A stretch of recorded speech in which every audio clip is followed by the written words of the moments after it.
The Witch isn't about Satan, it never was. On the surface, it looks like a story about the devil corrupting a family, a goat that whispers, a witch in the woods, a child taken in the night. But the real horror begins long before anything supernatural appears. It begins with belief. The family is exiled from their Puritan settlement not because of proven sin, but because of William's pride. He refuses compromise. He refuses humility. He chooses isolation over community. And in doing so, he removes the one thing that could have stabilized them: other people. They build their farm at the edge of a forest that feels endless. But the forest is not the true threat. Isolation is. From the beginning, this family exists under constant spiritual pressure. Every action is measured against divine judgment. Every misfortune is interpreted as punishment. Faith, in this world, is not comfort. It is surveillance. The disappearance of baby Samuel becomes the first fracture. It is sudden, brutal, unexplainable. And instead of grieving together, the family searches for guilt. Religious extremism leaves no room for randomness. There must be a reason. There must be sin. And sin requires a source. Thomasin becomes that source. She stands at the edge of womanhood, old enough to carry responsibility, young enough to be mistrusted. Her emerging independence feels threatening in a household governed by repression. Her body becomes something watched, judged, controlled. Religion in this world does not protect her. It restricts her.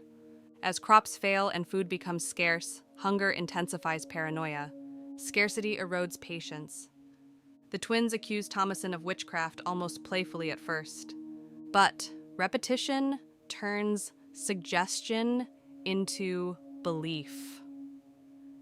Caleb stares at her with confused desire, shaped by guilt. Catherine mourns obsessively, unable to accept loss without assigning blame. William clings to authority, even as control slips from his hands. The witch itself remains distant, barely seen, a shadow in the trees. A presence implied more than shown, and that absence is deliberate. Because the true escalation happens inside the house. Accusations sharpen, trust dissolves, fear multiplies, religious rigidity amplifies every suspicion. When there is no room for doubt, every uncertainty becomes evil. And certainty without reflection becomes dangerous. Caleb's disappearance pushes the family toward collapse. When he returns, delirious and feverish, his body becomes a symbol rather than a person. His death scene is often interpreted as possession, but it can also be read as hysteria shaped by theology. Religious ecstasy and terror merge. The family does not question what is happening. They declare what must be happening. The devil is near, witchcraft is present, and Thomasin must be responsible. She becomes a projection, a container for everything they fear. It is easier to accuse than to question belief. Black Phillip stands at the center of this unraveling. A goat, still, watching. He rarely moves. He doesn't need to. He represents possibility. The possibility that their suffering is not random. The possibility that doubt exists. But doubt cannot survive in a world governed by rigid faith. So doubt becomes the devil. The barn scene marks the breaking point. Chaos replaces prayer. The twins turn feral. The mother's grief transforms into violence. The father's authority finally collapses. No demon forces their destruction. They destroy themselves. By the time Thomasin stands alone among the bodies of her family, the supernatural almost feels secondary. The true horror has already unfolded. Then Black Phillip speaks. "Wouldst thou like to live deliciously? Is it Satan, or is it release?" For the first time in the film, Thomasin is offered choice. Not obedience, not submission. Choice. She signs the book, she steps into the forest, she rises with the coven. The final image is unsettling, not because it confirms evil, but because it suggests liberation through damnation. The witch was never about the devil hunting a family.